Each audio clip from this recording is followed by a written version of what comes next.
Dans cette série, nous construisons avec le constructeur de moto Koen de Deurwaarder un café racer de A à Z. Dans l'émission précédente, les carburateurs ont été entièrement démontés et contrôlés. Je vais donc à présent grenailler les carburateurs. Je ne vais pas utiliser ici du sable, mais des billes de verre. Cela donne un très beau résultat avec l'aluminium. L'aluminium sera aussi compacté et restera ainsi propre plus longtemps. Ce n'est pas bien grave si des billes de verre finissent dedans car elles seront encore nettoyées par la suite. Mais je vais y glisser des bouts de papier afin que cette surface polie ne soit pas grenaillée. Ici aussi, nous allons tout couvrir.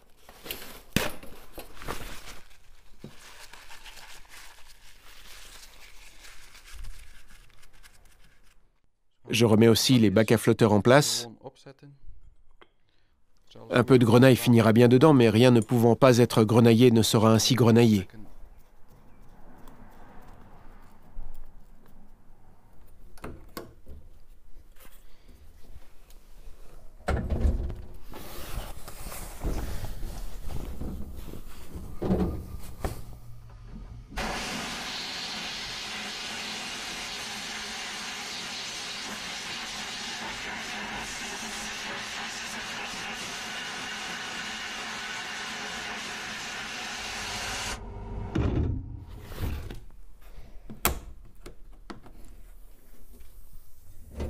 Et ici, vous voyez le résultat.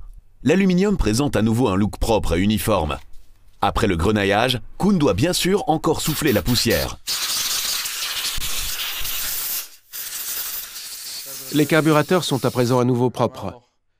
J'ai encore ici un bidon de nettoyant à carburateur, car il y a toujours un peu d'essence séchée et de saleté dedans, même si je viens de les souffler.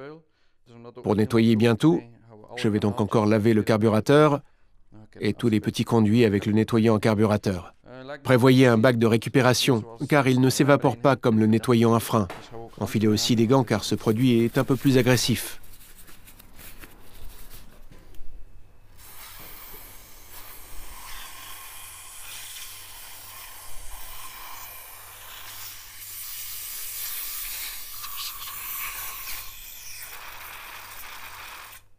Maintenant, je vais encore nettoyer les carburateurs avec du nettoyant à frein, car il reste une couche assez grasse qui ne sèche pas non plus vraiment. En la nettoyant avec le nettoyant à frein, tout sèche automatiquement, et c'est encore un nettoyage supplémentaire.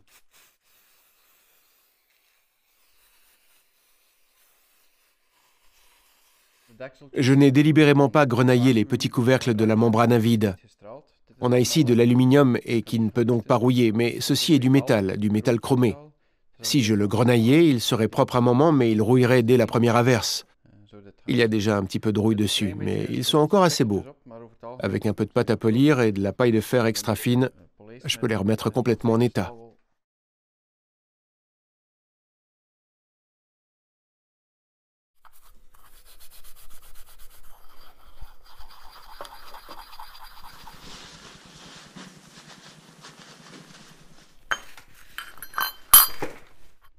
Ici, on voit bien la différence entre les deux. Avec très peu d'efforts, on peut donc les faire à nouveau blinquer. Je dois encore retirer l'ancien joint des bacs à flotteurs. Pour cela, j'utilise un petit couteau. Ils doivent aussi être parfaitement plats. Je ponce donc les bords complètement avec un peu de papier abrasif.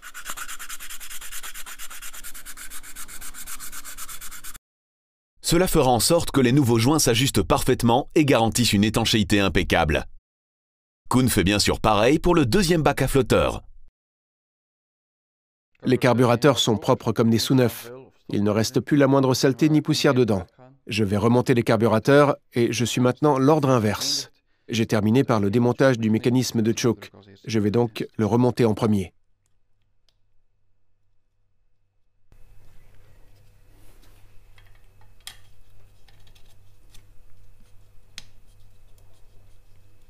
Il s'agit d'un boulon en plastique.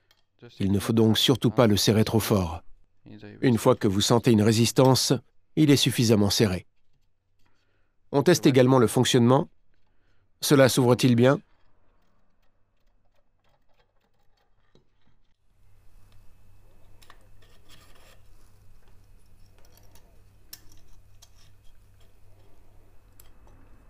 Ensuite, Koen remonte aussi le support pour le câble de choke avec l'axe.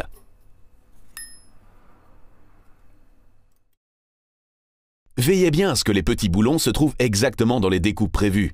L'axe ne risque ainsi pas de tourner. Testez ensuite aussi le fonctionnement. J'enduis aussi l'axe d'un peu de graisse. J'évite ainsi que nous ayons des problèmes avec un levier de choke grippé.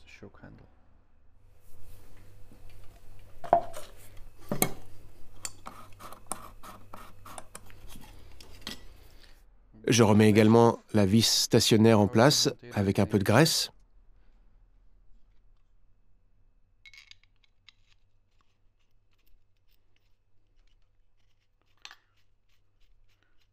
Sa position n'a pas encore eu beaucoup d'importance. Je la serre un peu, augmenter le régime donc. Je pourrais bien sûr toujours l'ajuster par la suite. Puis je remets les membranes en place. Vous voyez ici une petite découpe à l'extérieur. Elle doit coïncider avec cette découpe dans le carburateur. Un montage correct est donc essentiel pour ne rien casser.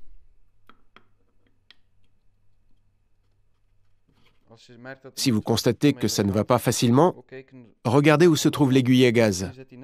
Pour le moment, elle se trouve juste à côté du logement. Donc si je continue de pousser, j'endommagerai la pointe de l'aiguille et le mélange sera modifié. Si le montage est correct, elle tombe simplement bien vers le bas. Comme vous le voyez, il faut encore un peu tourner.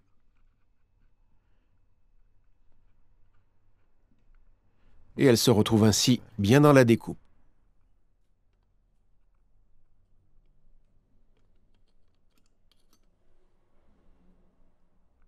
Il est aussi très important que ces bords soient nets, afin que la membrane s'ajuste parfaitement, et qu'il n'y ait pas de risque de déchirure lors du montage des couvercles.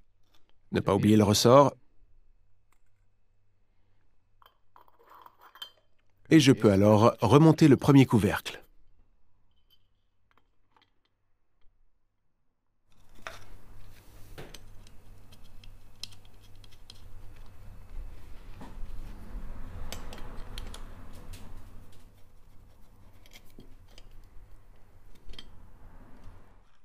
Puis, je remonte la deuxième membrane.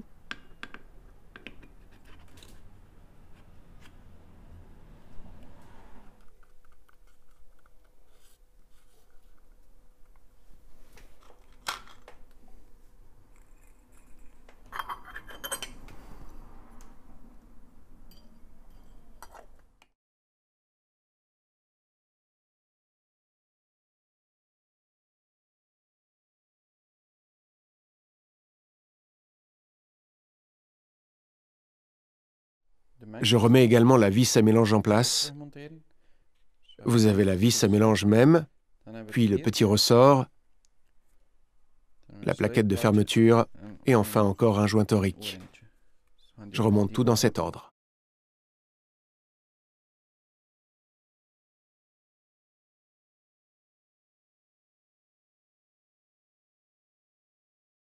Contrôlez bien si la plaquette de remplissage et le joint torique sont bien en place, afin de ne pas les endommager. Vous pourriez aussi endommager la pointe de la vis à mélange. Si elle ne se visse pas facilement, vous devez recommencer. Je serre donc complètement jusqu'au bout, puis j'en reviens aux valeurs que j'avais notées la dernière fois.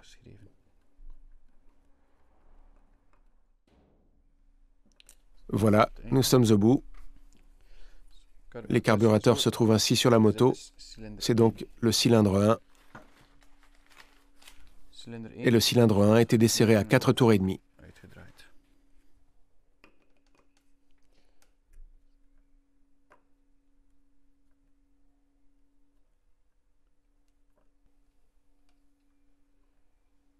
Comme ça. Et maintenant, pareil de l'autre côté.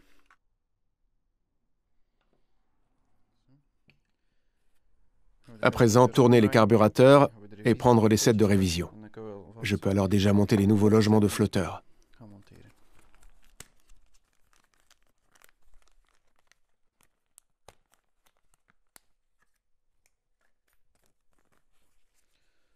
Parfois, il y a aussi de nouveaux gicleurs et aiguilles à gaz dans les sets. Veillez bien à ce que ce soit les mêmes tailles de gicleurs que les originaux. Certains sets de révision vont sur plusieurs carburateurs, et il y a alors parfois un gicleur principal plus grand ou plus petit. Il faut donc toujours bien regarder. Et si votre gicleur n'est pas cassé ou obstrué, il ne peut pas y avoir grand-chose de mal, et vous pouvez en fait simplement le remonter. Nous avons ici le logement du pointeau de carburateur. Bien qu'il soit neuf, vérifiez tout de même si l'axe peut bouger facilement. Et ici, on dirait que tout est OK. Il ne faut surtout pas oublier de remonter le filtre.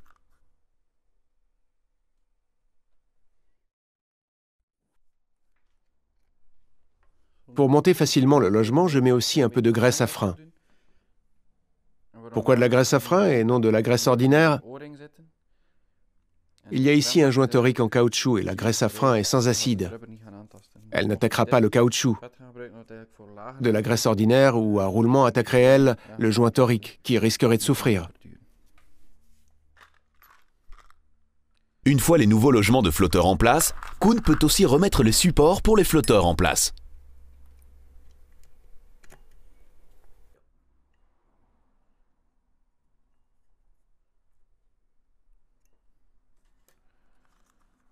Je peux ensuite également remonter les gicleurs. Pour être sûr, vous pouvez encore nettoyer les gicleurs avec du nettoyant en carburateur avant le montage.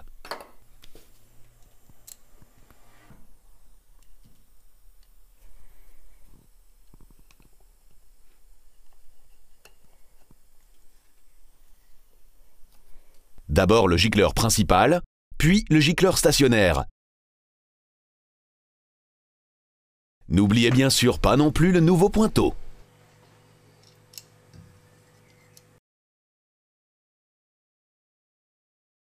Le flotteur peut à présent être remis en place.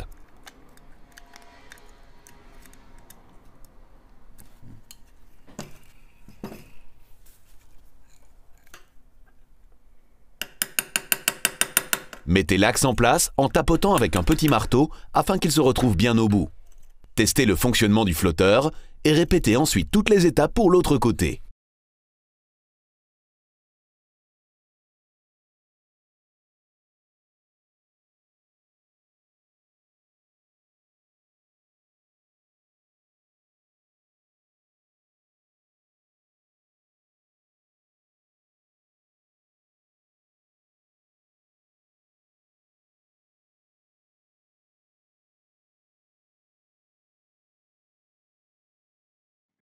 Les deux flotteurs sont à présent montés.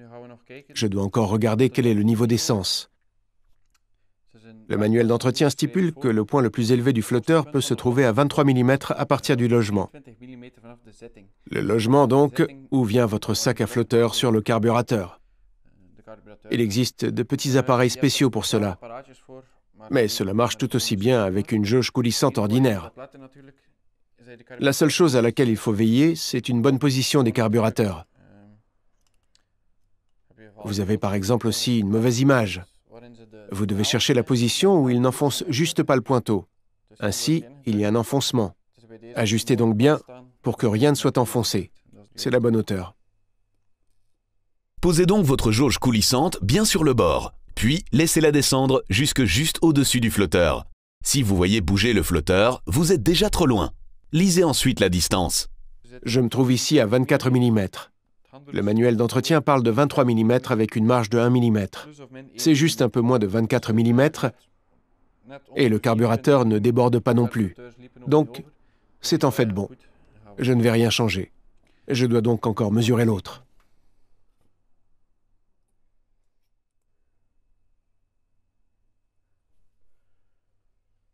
Ici, j'ai 24,5 mm, soit un demi-millimètre de trop. Je peux plier cette plaquette un peu vers le haut, afin que le flotteur descende un peu plus bas, en espérant me rapprocher des 23 mm. Soyez très prudent. Et tenez bien le flotteur afin de ne pas le plier, mais d'adapter seulement un peu la plaquette vers le haut. Cela peut déjà suffire.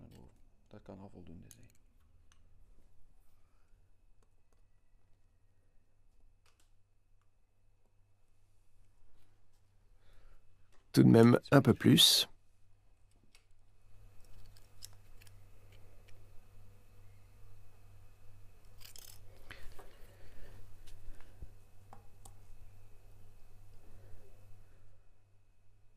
Il se trouve maintenant exactement à 23 mm, c'est donc bon.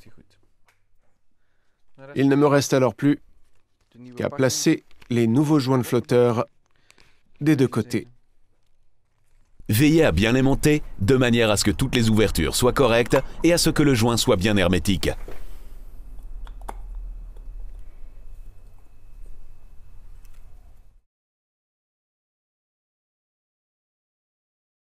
Et en dernier,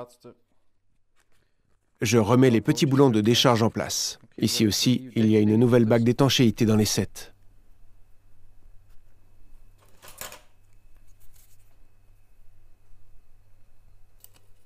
Voilà, les carburateurs ont été entièrement révisés. Tous les joints ont été remplacés et les gicleurs sont à nouveau ouverts. Avant de les monter sur la moto, il est conseillé de les coincer un moment dans l'étau et de tester avec une bouteille d'essence s'ils ne débordent pas. Peut-être avez-vous tout de même commis une erreur quelque part et le flotteur ne ferme par exemple pas bien. Sinon, vous aurez plus de travail, car ils seront montés et les câbles seront déjà raccordés. Je dispose tout comme dans la moto, je raccorde le tuyau à essence avec une bouteille d'essence et je regarde si les flotteurs arrivent bien à niveau, puis ferment. En cas de besoin, vous pouvez encore rectifier un peu. Vous ne devez pas tout sortir à nouveau de la moto et votre bloc moteur n'est pas plein d'essence. Comme je ne vais pas encore les monter directement, je ne vais pas encore le faire maintenant, car sinon, il y aura de l'essence dans les bacs à flotteurs qui stagnera un bon moment. Je laisse donc tout bien sec et je procéderai au test avec l'essence avant le montage. Entre-temps, les carburateurs ont été révisés. J'ai également rentré le bloc moteur pour une révision, le rodage des cylindres, etc. Je sais donc à présent aussi quelle pièce de révision il me faudra pour le bloc moteur. Et Koen peut maintenant commander ses pièces. Sur ce site web, on trouve surtout des pièces pour motos japonaises. À partir des années 70, pratiquement chaque pièce est encore disponible en stock. Ils ne vendent que des pièces originales ou de bonnes reproductions. Vous pouvez chercher simplement ici sur la base du type de moto. Nous avons donc une Suzuki GR650 de 1984.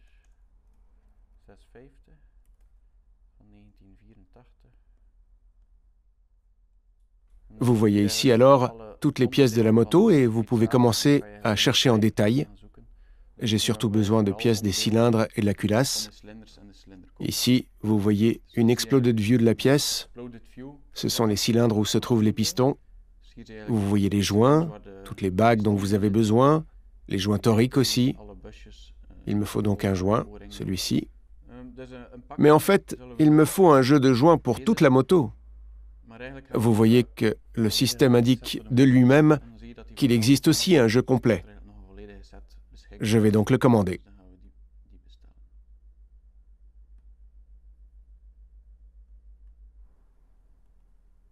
Ici, vous voyez l'arbre moteur avec les pistons. Nous ne touchons pas à l'arbre moteur, mais pour les pistons, il nous faut évidemment de nouvelles bagues. Ici, le numéro 17. Je le commande également. Je parcours ainsi la liste entière et je commande toutes les pièces qu'il me faut. Commander tous les joints toriques et les joints que vous rencontrez ne peut pas faire de tort non plus, car vous avez beau placer un nouveau joint de culasse, mais si vous réutilisez les anciens joints toriques de 1984, ça peut poser problème. Lorsque vous révisez donc le bloc moteur, vous avez intérêt à remplacer un maximum afin de ne pas devoir rouvrir le bloc encore une fois. Nous aurons ainsi d'ici peu toutes les pièces pour continuer de travailler sur notre café racer. Vous verrez comment nous procédons dans le prochain numéro de DIY on Wheels.